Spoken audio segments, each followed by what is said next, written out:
Gangster शेरा। एक छोटे से गांव में शेरा नाम का एक गैंगस्टर रहता था। शेरा का नाम सुनते ही गांव वाले कांपने लगते थे।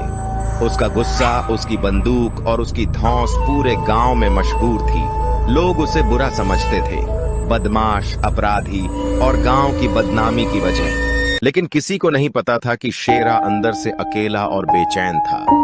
उसने जिंदगी में बहुत कुछ खोया था और अब वह गांव से दूर किसी कोने में अपने पुराने कर्मों की सजा खुद को दे रहा था। एक रात गांव में अजीब घटनाएं होने लगीं। हर सुबह गांव वालों के घर के सामने रखी पानी की मटकी गायब हो जाती। किसी के घर से दूध का बर्तन तो किसी के दरवाजे से पूजा की थाली तक गायब होने लगी। लोग परेशान हो गए।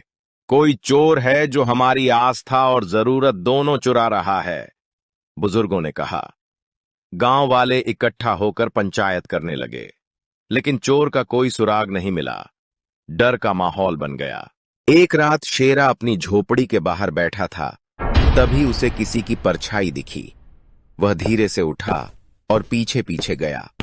उसने देखा एक दुबला पतला आदमी झोले में मटकी, दूध का डिब्बा और पूजा की थाली भर रहा है। शेरा ने फुर्ती से उसे पकड़ लिया। कौन है तू? शेरा गरजा। चोर डर से कांपने लगा। माफ कर दो साहब, भूख लगी थी, बच्चा बीमार है। शेरा ने देखा कि झोले में सिर्फ मटकी ही नहीं बल्कि गांव के विश्वास की चीजें भरी थीं। गुस्से से उसकी आंखें लाल हो गईं। सुबह होते ही शेरा चोर को गांव की चौपाल में ले आया।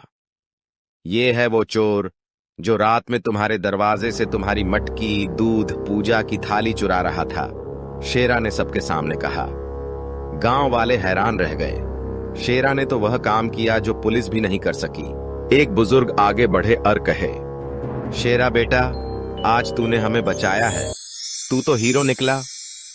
धीरे धीरे गांव वालों की नजरों में शेरा का नाम बदलने लगा।